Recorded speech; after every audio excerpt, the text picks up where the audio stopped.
Hello बच्चों, कैसे हो? बच्चों, आपका हमारे चैनल चौहान भैया तर्रा वाले में स्वागत है।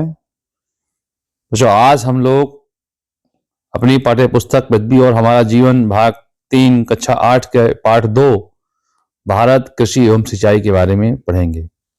पिछले पाठ में बच्चों हम लोगों ने संसाधन के बारे में पढ़ा कि संसाधन की परिभाषा क्या होती है, संसाधन कितने प्रकार के होते हैं और कौन से संसाधन नवीकरण हैं और कौन से संसाधन अनवीनीकरण हैं। तो संसाधन बच्चों वह हैं जिन्हें मनुष्य अपने ज्ञान के द्वारा अपने जीवन में उपयोग करने लायक बनाता है, वह वस्तु संसाधन कहलाती है। जैसे लोहा जब तक भूमि में मिला रहता है तब तक वो हमारे किसी काम का नहीं है, लेकिन मनुष्य अपने ज्ञान से उस लोहे को अपने लिए उपयोगी बना लेता है तो वह उसके लिए संसाधन बन जाता है। संसाधनों को भी बच्चों हम लोगों ने 2 भागों में बांटा था, नवीकरण संसाधन एवं अनवीकरण संसाधन। नवीकरण संसाधन बच्चों वो होते हैं जो लगातार यूज करने के बाद भी समाप्त ना हो,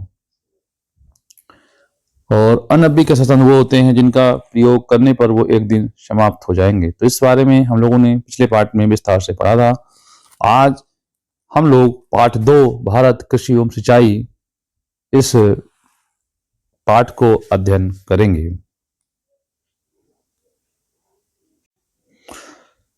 तो बच्चों हमारा पाठ 2 है भारत कृषि एवं सिंचाई। आपने अपने गांव में, कस्बे में, अपने घर और पास पड़ोस वालों को खेतों पर जाते देखा होगा। क्या आप जानते हैं वे लोग खेतों में क्या करते हैं? क्या कभी आपने अपने पिताजी या भाई के साथ खेत पर काम करने, फसल बोने, काटने या अनाज लाने जाते हैं? यह आपके घर या आस पड़ोस वालों का व्यवसाय है जिसे हम कृषि कहते हैं। कोई पूछे कृषि क्या है तो आप कह सकते हैं कि कृषि वह व्यवसाय है जो खेत में फसल को उगा करके उससे जो भी हमें धन धान्य प्राप्त होता है उसे हम कृषि कहते हैं। कृषि हमारे देश का सबसे पुराना और महत्वपूर्ण व्यवसाय है।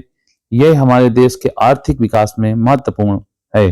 तो जो कृषि एक व्यवसाय के साथ साथ जीवन उपयोगी कार्य भी है, क्योंकि कृषि नहीं होगी तो हमारा जीवन नहीं चलेगा। बिना अन्न के हम जीवित नहीं रह सकते हैं। इसलिए कृषि जो है बहुत ही महत्वपूर्ण कार्य है।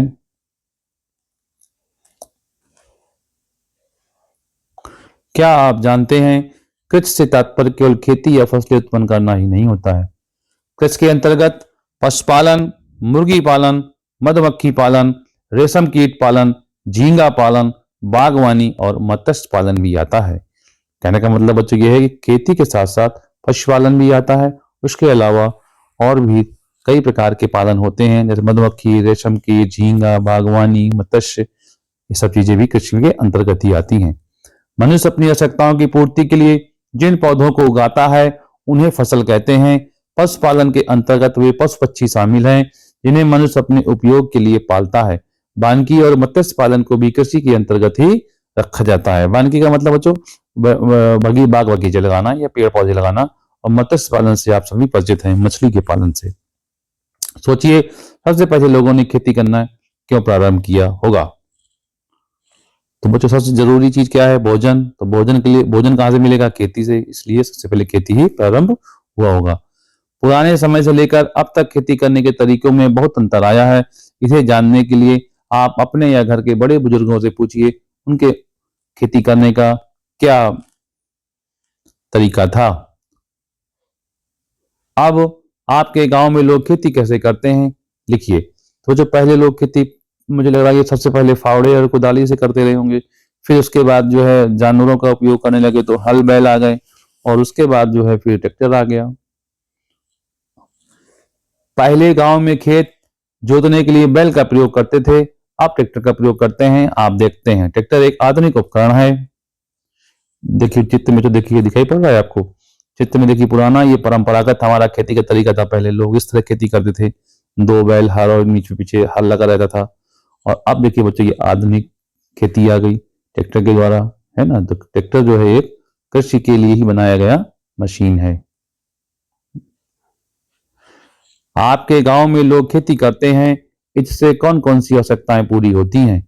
ऐसी खेती या पैदावार जिससे रोज की अपनी जरूरतें पूरी की जाती हैं उसे निर्वाह खेती कहते हैं। निर्वाह का मतलब जिससे जीवन यापन हो सके उसे निर्वाह खेती कहते हैं। पता कीजिए आपके गांव या कस्बे के कौन कौन सी फसलें बाजार में बेचने के लिए पैदा करते हैं। जो कि कृषि केवल स्थानीय आवश्यकताओं की पूर्ति के लिए की जाती है उसे निर्वाह कृषि कहते हैं। जिस कृषि का मुख्य उद्देश्य बाजार में फसल बेचना हो उसे व्यापारिक कृषि कहा जाता है। इसे फसल विशिष्टीकरण खेती भी कहते हैं। तो बच्चों, जिस कृषि का मुख्य उद्देश्य फसल बेचना ही हो उसे हम व्यवसायिक खेती कहते हैं, और जिस कृषि का उद्देश्य सिर्फ जीवन यापन एवं लोकल की दैनिक आवश्यकताओं की पूर्ति के लिए हो उसे हम जो निर्वाह कृषि कह सकते हैं। जिस कृषि का उद्देश्य बाजार में फसल बेचना हो उसे व्यापारिक कृषि कहा जाता है। इसे फसल विशिष्टीकरण भी कहते हैं। हमारा भारत एक कृषि प्रधान देश है। हमारे देश में लगभग 55% लोग कृषि पर निर्भर हैं।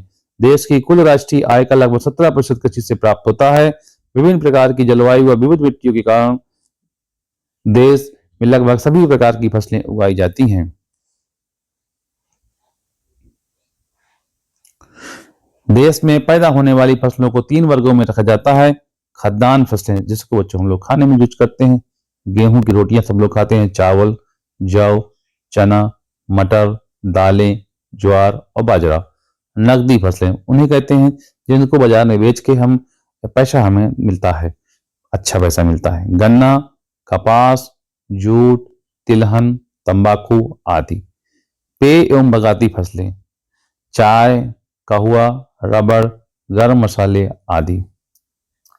क्रियाकलाप, अपने परिवेश में पैदा होने वाली फसलों की जानकारी करके अलग अलग वर्ग में इनकी सूची बनाइए।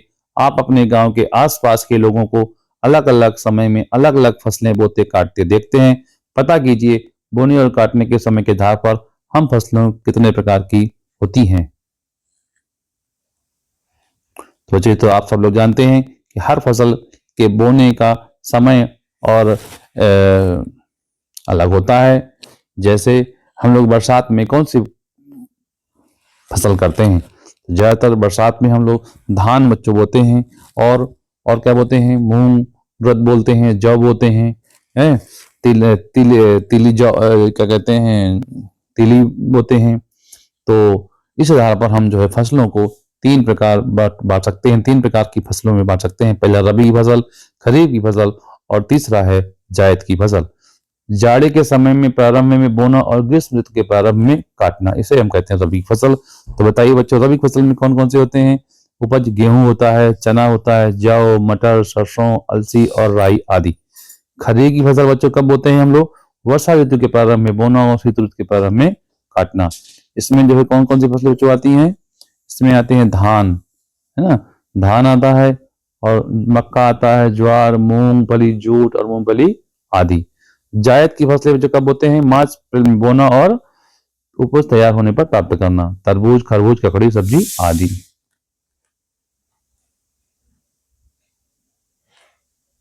आइए अपने देश की मुख्य फसलों उपजों के विषय में जानें। अपने देश की मुख्य उपजों में चावल, गेहूं, दाल, गन्ना, चाय, कॉफी, कपास, जूट आदि विषय हैं, आदि हैं फसलें हैं। चावल प्रमुख उत्पादक एवं उस क्षेत्र की आवश्यकताएं। तो ये चावल के जो हमारे देश में प्रमुख उत्पादक राज्य हैं उनमें पश्चिम बंगाल, उत्तर प्रदेश, आंध्र प्रदेश, असम, बिहार, झारखंड। इनके लिए क्या आवश्यकता है बच्चों? सबसे ज्यादा अधिक गर्मी और अधिक पानी, मतलब मॉइस्चराइजर, नमी बहुत जरूरी। बरसात के मौसम में खूब सारी नमी होती है ना, तो इनको नमी की बहुत आवश्यकता होती है।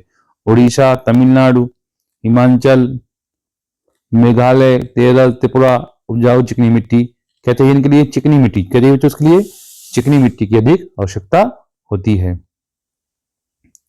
मणिपुर, महाराष्ट्र, कर्नाटक, मध्य, छत्तीसगढ़, पंजाब आदि जो है राज्य हैं, यहाँ पर चावल अच्छी मात्रा में होता है। देखिए तो इसमें लिखा हुआ है भारत विश्व का लगभग 22%, कितना बच्चों? 22% चावल का उत्पादन करता है। मतलब एक प्रकार से कह सकते हैं 25%, तो मतलब क्या हुआ? 1/4 एक चौथाई चावल भारत में पैदा होता है।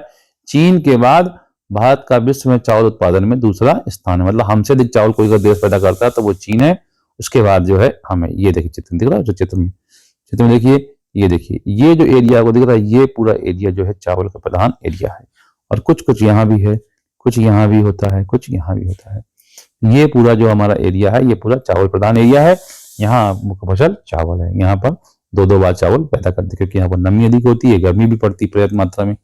मानचित्र में चावल उत्पादक क्षेत्र दिए गए हैं, इसे देखकर चावल उत्पन्न करने वाले प्रमुख राज्यों की सूची बनाइए।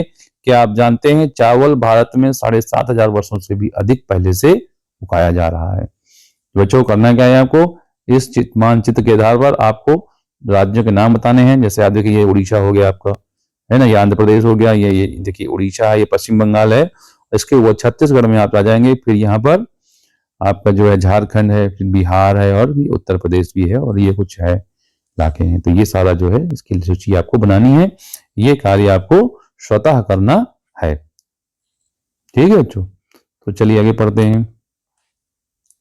गेहूं, तो अगली फसल जो हमारी प्रमुख फसल है वो है गेहूं। गेहूं की फसल है। उत्पादक क्षेत्र और आवश्यकताएं। तो उत्पादक क्षेत्र कौन कौन से? उत्तर प्रदेश, पंजाब, मध्य प्रदेश, हरियाणा। दोमट मिट्टी चाहिए गेहूं के लिए। कौन सी मिट्टी सबसे उपयोगी है? दोमट मिट्टी। सामान्य वर्षा चाहिए, इसलिए सिंचाई की आवश्यकता होती है। राजस्थान, महाराष्ट्र आवश्यकता होती है, और ये इसमें क्या आवश्यकता होती है? पकते समय गर्मी चाहिए। इसके लिए क्या चाहिए? पकते समय, बोते समय ठंड, और पकते समय गर्मी चाहिए। ये देखिए दिख रहा है कुछ चित्र, चित्र में आपको दिख रहा है, ये देखिए, ये दिख रहा है। ये जो एरिया है आपका, ये एरिया, ये पूरा गेहूं का क्षेत्र है। यहाँ पर आप देखिए, ये पूरा जो है आपका पंजाब, हरियाणा, उत्तर प्रदेश, कुछ राजस्थान का ये एरिया, इसके बाद फिर ये मध्य प्रदेश का एरिया, फिर कुछ महाराष्ट्र में, कुछ राजस्थान में, इससे पूरा एरिया ये कुछ इधर। तो ये गेहूं के प्रमुख उत्पादक क्षेत्र हैं। विश्व के गेहूं उत्पादक देशों में भारत का चीन के बाद दूसरा स्थान है। भारत में सबसे ज्यादा गेहूं कहाँ पर होता है? तो आपके अपने स्टेट में, उत्तर प्रदेश में। कहाँ पर होता है? उत्तर प्रदेश में। विश्व में जो है गेहूं का उत्पादन में भारत का द्वितीय स्थान है। ठीक है, और हमसे ज्यादा जो गेहूं कोई पैदा करता है देश, तो वो है चीन। तो कहने का मतलब यह है कि गेहूं और चावल में हम विश्व में द्वितीय फसल उत्पादक राष्ट्र हैं। मानचित्र, गेहूं उत्पादक राज्य दिए गए हैं, इसे देख करके भारत के मुख्य एवं गौर गेहूं उत्पादक राज्यों की सूची बनाइए। इन राज्यों में कैसी वर्षा होती है? अपने आसपास के गांव या कस्बे में चावल गेहूं की फसलें देखिए। ये फसलें कैसे उगती हैं, इस पर कक्षा में चर्चा कीजिए। अगला बच्चों है हमारा प्रमुख उत्पादक दाल। प्रमुख उत्पादक क्षेत्र और आवश्यक दशाएं। मध्य प्रदेश, राजस्थान, महाराष्ट्र, कर्नाटक, उत्तर प्रदेश, आंध्र प्रदेश। अन्न प्रत्येक प्रकार की मिट्टी में अच्छी होती है ये दाल जो है। समानता वर्षा और कम मेहनत की आवश्यकता होती है। फसलों के लिए मिट्टी को अधिक उपजाऊ बनाती है, और क्योंकि इसमें नाइट्रोजन जो है मिट्टी में खूब मात्रा में मिल जाता है। भारत के अधिकतर मानचित्र पर दाल उत्पादक राज्यों को छायांकित कीजिए। स्थानीय समाचार पत्र से हर सप्ताह खाद्यान्नों के बाजार भाव का अंश पढ़ करके उस पर आपस में चर्चा कीजिए। अगला बच्चों हमारा प्रमुख फसल जो है कौन सी है? गन्ना। कौन सी है? गन्ना। इसके प्रमुख उत्पादक क्षेत्र कौन कौन से हैं? उत्तर प्रदेश, महाराष्ट्र, कर्नाटक, तमिलनाडु, पंजाब, हरियाणा, बिहार, झारखंड और गुजरात। इसके लिए क्या जरूरी है? आवश्यक दशाएं। उपजाऊ मिट्टी और गर्म नम जलवायु। कैसी बच्चों जलवायु चाहिए? गर्म और नम जलवायु होनी चाहिए, जैसे कि चावल के लिए जरूरी होती है गर्म और नम जलवायु। ये देखिए, देखिए चित्र में आपको ये पूरा एरिया, ये गन्ना का प्रधान का एरिया है। ये देखिए चित्र में,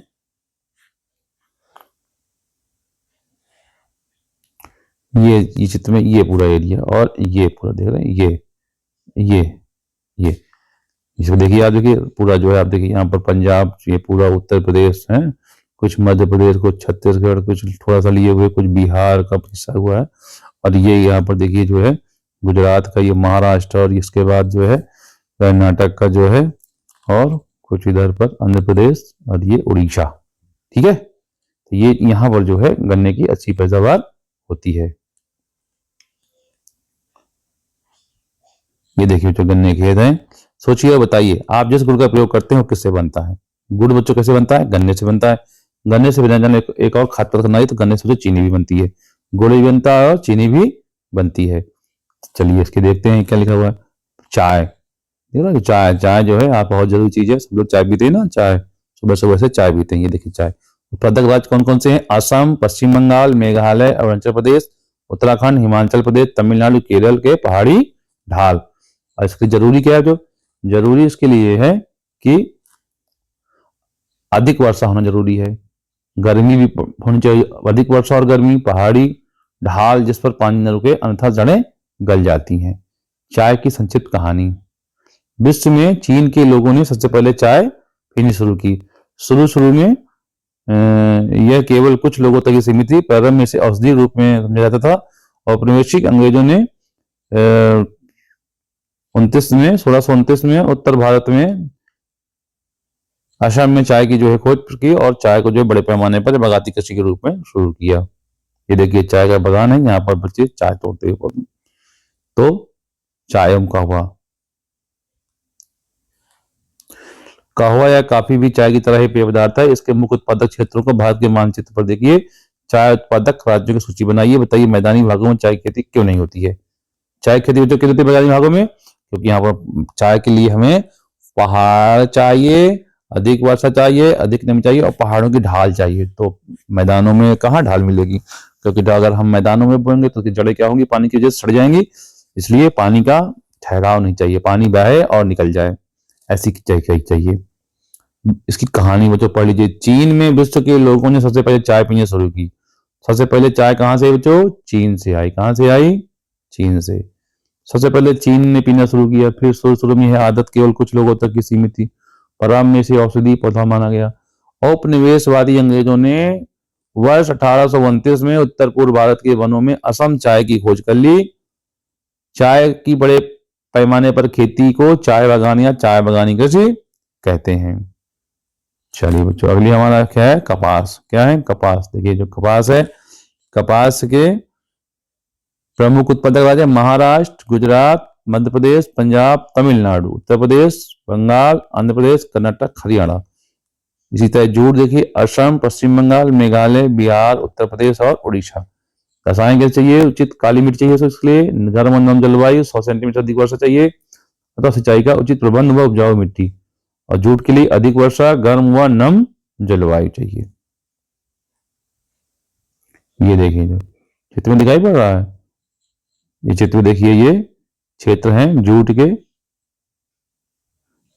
ये जूट के हैं और कपास के चित्र हैं इसके, जूट के और कपास के। ये आपके ये कपास का क्षेत्र है, ये पूरा ये और ये जो है जूट का एरिया। तो मतलब समझ में आया कपास कहाँ होता है? पश्चिम भारत में ज्यादा होता है और जूट होता है पूर्वी भारत में। चलिए कहाँ होती है, कैसी जलवायु चाहिए? कपास महाराष्ट्र, गुजरात, मध्य प्रदेश, पंजाब, तमिलनाडु। काली मिट्टी, कच्ची मिट्टी चाहिए इसके लिए, काली मिट्टी और गर्म व नम जलवायु चाहिए। कपास हमारे किस काम आती है? वस्त्र बनाने का काम आता है। किस काम आता है? वस्त्र के। जूट से क्या क्या बनते हैं? जूट से बोरे बनते हैं। क्या बनते हैं? बोरे। और क्या बनते हैं? रस्सी बनती है और पैरदान बनता है। जूट वाले पैरदान बनते हैं और भी तमाम चीजें बनती हैं, इन्हें भी जाने। राष्ट्रीय आय बच्चों क्या होती है? राष्ट्रीय आय किसी राष्ट्र के संदर्भ, किसी राष्ट्र के एक वर्ष के दौरान उत्पादित वस्तुओं व सेवाओं का सकल मूल्य होती है।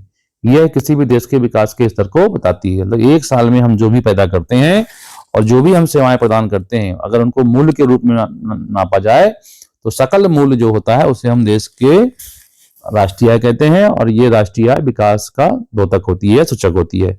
नकदी फसल, दूसरों के उपयोग अर्थात विक्रय के लिए उत्पादित फसलें जिससे नगद आय की प्राप्ति होती है, इसका उपभोग कृषक स्वयं नहीं करता है, उसे हम नकद फसल कहते हैं।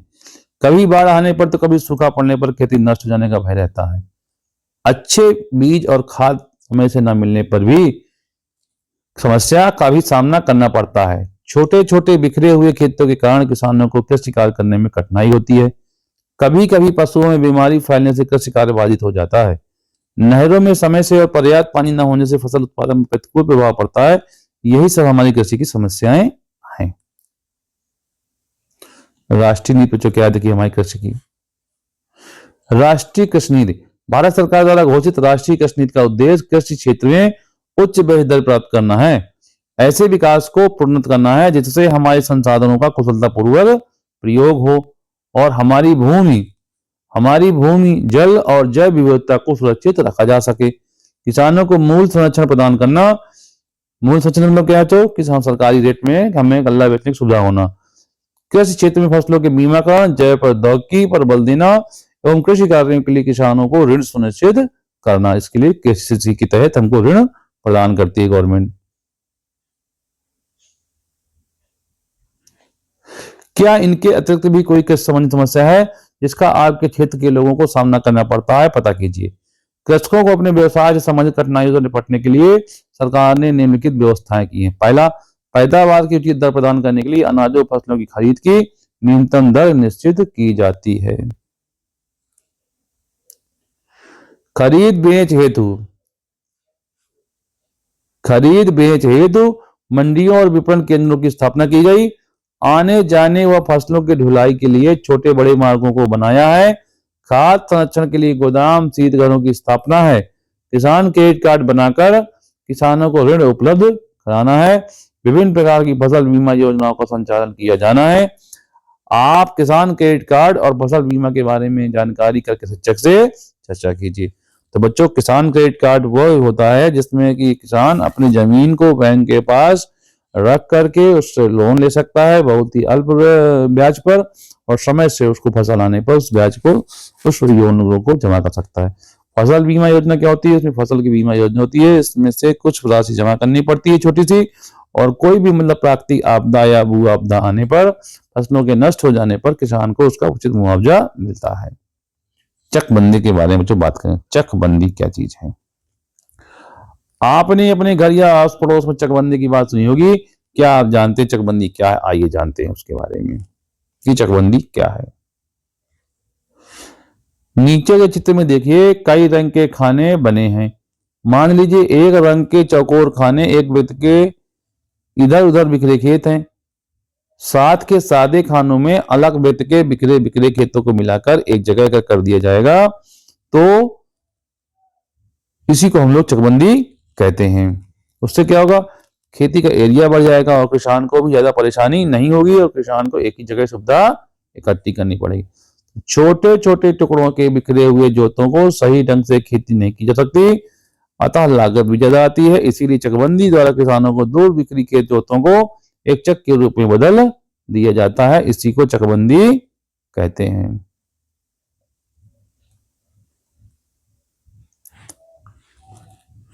आपने देखा होगा कि बिखरे खेत एक जगह पर करने पर एक व्यक्ति के खेत एक साथ होने से बड़े हो गए, इसे ही चक काटना कहते हैं। चकबंदी द्वारा इधर उधर बिखरी खेत की जमीन के बराबर खेत किसानों को एक स्थान पर दिया जाता है।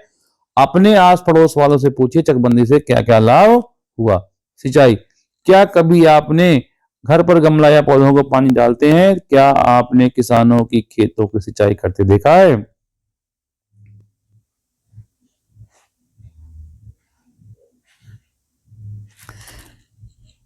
ये जी देखिए जो भारत देता है, ये यहाँ पर जो है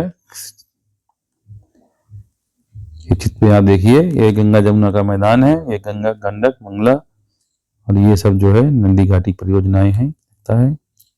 भारत में सिंचाई, तो ये सिंचाई के क्षेत्र होते हैं। देखिए यहाँ पर ये नहर के द्वारा सिंचाई होती है, इसमें नहर द्वारा सिंचाई, तालाबों द्वारा सिंचाई और कुओं द्वारा सिंचाई। तो नहर द्वारा सिंचाई, तालाबों द्वारा सिंचाई और कुओं द्वारा सिंचाई। तो आप देखिए कुओं द्वारा सिंचाई ये है। तो आपके गांव में सिंचाई के कौन कौन से साधन हैं? कृषि के लिए सिंचाई बहुत आवश्यक है क्योंकि भारत में वर्षा की मात्रा और समय दोनों ही निश्चित व असमान है। साल में अच्छी फसल और एक से अधिक फसल उगाने के लिए सिंचाई की आवश्यकता होती है। बिना पानी के खेती भी बच्चों नहीं हो सकती है ना, और सिंचाई के लिए हमें पानी की आवश्यकता होती है। पानी प्राप्त करने के अलग अलग स्रोत होते हैं। हम लोग नहरों से भी प्राप्त करते हैं, तालाब से भी, कुएं से भी और नलकूप से भी। कुएं और तालाब सिंचाई के प्राचीन साधन है। दक्षिण के पठारी भागों में तालाब अधिक हैं। आजकल अधिक मात्रा में पानी प्राप्त करने के लिए नलकूप बनाए जाते हैं। सरकार द्वारा पंचवर्षीय योजनाओं के द्वारा नहरें बनाकर सिंचाई की सुविधा की गई। देश में विभिन्न नदी घाटी परियोजनाओं से नहरें निकाली गई हैं। उत्तर भारत में नहरों की अधिक सिंचाई की जाती है। अपने देश में सिंचाई के साधनों का वितरण चित्र में देखिए। तो चित्र में बच्चों देखिए कि ये देखिए, चित्र दिख रहे हैं आपको। तो सबसे ज्यादा सिंचाई किससे होती है? नलकूप के द्वारा। कैसे होती है? नलकूप के द्वारा, फिर नहर के द्वारा, और फिर अन्य, फिर तालाब के द्वारा। एक कुओं तथा नलकूप द्वारा सिंचाई सबसे ज्यादा होती है। दूसरे नंबर में नहरें। आपके गांव के आसपास के खेतों में किस नहर से सिंचाई के लिए पानी आ रहा है, उसका नाम पता कीजिए। दक्षिण भारत में तालाब क्यों अधिक है? आजकल की सिंचाई की नवीन पद्धति, जिसे हम लोग ड्रिप या टपक सिंचाई या स्प्रिंकलर छिड़काव सिंचाई भी प्रचलित हो रही है। सामान्यतः बागानी फसलों जैसे फल, फूल, शाक भाजी आदि की सिंचाई टपक पद्धति द्वारा की जा रही है, स्प्रिंकलर द्वारा। जबकि खाद्यान्न जैसे गेहूं, मटर इत्यादि फसलों की सिंचाई स्प्रिंकलर पद्धति द्वारा की जाती है। ये दोनों पद्धतियां भारत में मध्य पश्चिम के सूखा प्रभावित क्षेत्रों में अधिक प्रयोग की जाती है। इन सिंचाई पद्धतियों से सिंचाई में पानी कम खर्च होता है और फसल अच्छी होती है। हरित क्रांति। वर्ष 1966 और 67 में हरित क्रांति के माध्यम से कृषि उत्पादन क्षेत्र में क्रांतिकारी परिवर्तन आया। इस कार्यक्रम का उद्देश्य अच्छे बीज, खाद, सिंचाई तथा आधुनिक यंत्रों के उपयोग द्वारा कृषि उपज में तीव्र गति से वृद्धि करना है। इसे ही हरित क्रांति कहते हैं। भारत में डॉक्टर MS स्वामीनाथन को हरित क्रांति का जनक कहते हैं। तो बच्चों, डॉक्टर MS स्वामीनाथन को ही हरित क्रांति का जनक कहते हैं। हरित क्रांति की प्रमुख बातें क्या हैं, इनको जान लेते हैं। तो हरित क्रांति की प्रमुख बातें तो ये हैं। अधिक उपज के लिए सुधरे हुए उन्नत बीजों का प्रयोग होने लगा। गेहूं की उन्नत किस्मों जैसे सरबती, सोनार, कल्याण सोना, हीरे तथा धान की किस्मों जैसे IR, ताइचुंग 65, जया, पद्दा, पंकज, जमुना, साबरमती किस्मों का विकास हुआ, उपयोग किया गया। रासायनिक खादों जैसे ammonium sulphate, urea, superphosphate, potassium sulphate, di ammonium phosphate तथा पोटेशियम नाइट्रेट का विकास हुआ, उपयोग किया गया। जैविक खाद का उत्पादन बढ़ाना जैसे कंपोस्ट की खाद, खरी खाद जिसमें सनई ढेंचा को छोड़ा जाता है, नीम की खली आदि। रासायनिक कीटनाशक दवाओं का प्रयोग करना, कृषि यंत्र जैसे ट्रैक्टर, थ्रेशर आदि का प्रयोग करना। फसलों की सिंचाई के लिए नलकूप, नहर तथा तालाब आदि बनाने का कार्य किया गया। इन सब के प्रयोग से द्वारा उत्पादन बढ़ाने का प्रयास ही हरित क्रांति है। भारत के लिए जैविक खाद सर्वोत्तम है। प्रश्न अभ्यास, इसका जो प्रश्न अभ्यास करते हैं। तो बच्चों, हमारा पहला प्रश्न है, निम्नलिखित प्रश्नों के उत्तर दीजिए। निर्वाह कृषि और व्यापारिक कृषि में क्या अंतर है? तो बच्चों, इसका हम लोग पहले पढ़ चुके हैं। अभी आगे, जो कृषि केवल अपनी आवश्यकताओं की पूर्ति के लिए की जाती है उसे निर्वाह कृषि कहते हैं, और जिस कृषि का मुख्य उद्देश्य फसल बाजार में फसल बेचना हो उसे व्यापारिक कृषि कहा जाता है। इसे फसल विशिष्टीकरण भी कहते हैं। दूसरा प्रश्न बच्चों हमारा है, चावल के उत्पादन के लिए किस प्रकार की जलवायु होनी चाहिए? तो इसका उत्तर है, चावल के उत्पादन के लिए मानसूनी जलवायु होनी चाहिए। तीसरा बच्चों क्या है, भारत के मुख्य कपास उत्पादक राज्यों के नाम लिखिए। तो भारत में कपास का उत्पादन महाराष्ट्र, गुजरात, मध्य प्रदेश, पंजाब, तमिलनाडु, कर्नाटक, हरियाणा आदि राज्यों में होता है। भारत में चकबंदी के क्या लाभ हुए? तो चकबंदी के बच्चों निम्नलिखित लाभ हुए। किसानों की बिखरी हुई जमीन एक स्थान पर हुई है, किसानों के समय की बचत हुई है, किसान आसानी से बुआई, जुताई व सिंचाई कर लेते हैं, इससे पैदावार में वृद्धि हुई है। अगला बच्चा हमारा प्रश्न है, हरित क्रांति से क्या है, इसके प्रभावों को लिखिए। तो सन 1966 और 67 में हरित क्रांति के माध्यम से कृषि उत्पादन के क्षेत्र में क्रांतिकारी परिवर्तन आया। इस कार्यक्रम का उद्देश्य उन्नत किस्म के बीज, खाद, सिंचाई तथा आधुनिक यंत्रों के उपयोग द्वारा कृषि उपज में तीव्र वृद्धि करना, इसे ही हरित क्रांति कहते हैं। भारत में डॉक्टर एम.एस. स्वामीनाथन को हरित क्रांति का जनक कहा जाता है। हरित क्रांति का प्रभाव। हरित क्रांति के प्रभाव स्वरूप अधिक उपज के लिए सुधरे हुए उन्नत बीजों का प्रयोग होने लगा और रासायनिक खादों जैसे ammonium sulphate, urea, super phosphate, potassium sulphate, di ammonium phosphate तथा पोटेशियम नाइट्रेट का विकास एवं उपयोग किया गया। जैविक खाद का उत्पादन बढ़ाना, जैसे कंपोस्ट की खाद, हरी खाद जिसमें सनई ढांचा को सड़ाया जाता है, नीम की खली की खाद इत्यादि का प्रयोग किया गया। रासायनिक कीटनाशकों की दवाओं का प्रयोग करना, कृषि जैसे यंत्र जैसे ट्रैक्टर, थ्रेशर आदि का प्रयोग करना, फसलों की सिंचाई के लिए नलकूप, नहरों तथा तालाब आदि बनाने का कार्य किया गया। प्रश्न नंबर 2 बच्चों हमारा है, रिक्त स्थानों की पूर्ति कीजिए। तो इसका उत्तर है, कृषि कार्य में कृषि के साथ साथ पशुपालन को शामिल किया था। तो बच्चों पशुपालन लिख लीजिए। गन्ना भारत की एक नकदी फसल है, लिख लीजिए इसको भी। चावल के लिए अधिक गर्मी तथा अधिक पानी की आवश्यकता होती है, जिसमें अधिक गर्मी और अधिक पानी भर लीजिए। खरीफ की फसलें वर्षा ऋतु के प्रारंभ में बोई और शीत ऋतु के प्रारंभ में काटी जाती हैं, इसको भी नोट करिए। भारत में सिंचाई का सबसे प्रचलित साधन नहर है। कौन सा जो है? नहर है। तीसरा बच्चों देख लीजिए, सही जोड़े बनाइए। तो इसमें से बच्चों देखिए, रबी की फसल गेहूं आता है, खरीफ की फसल में चावल और जायद की फसल में खरबूजा आता है। प्रश्न नंबर 4 है, सही पर सही और गलत पर गलत का चिन्ह लगाना है। सोनारा व शरबती धान की उत्तम किस्में हैं, ये बच्चों गलत है। शरबती और सोनारा जो है ये धान की उन्नत किस्में हैं, तो ये जो है गलत है। खाद्य संरक्षण के लिए शीत घरों का निर्माण किया गया। खाद्य संरक्षण के लिए शीत घरों का निर्माण किया गया, ये बच्चों सही है हमारा। तो अगला बच्चों हमारा प्रश्न है, चकबंदी में किसानों के खेत अलग अलग बिखेर दिए जाते हैं, तो ये गलत है। इसमें अलग अलग खेत में बिखेर के उनको एक किया जाता है, अलग अलग बिखरे खेतों को। उत्तर भारत में नहरी सिंचाई का प्रमुख साधन है, ये हमारा सेंटेंस सही है। इसी के साथ बच्चों हमारा जो है ये पार्ट पूरा होता है, समाप्त होता है। अगर बच्चों आपको हमारा वीडियो पसंद आया हो तो इस वीडियो को लाइक करें और हमारे चैनल चौहान भैया तर्रा वाले को सब्सक्राइब करें, जिससे कि जब हम नया वीडियो अपलोड करें तो आपको तुरंत नोटिफिकेशन प्राप्त हो सके। ठीक है बच्चों, ओके बच्चों, tata bye bye, see you.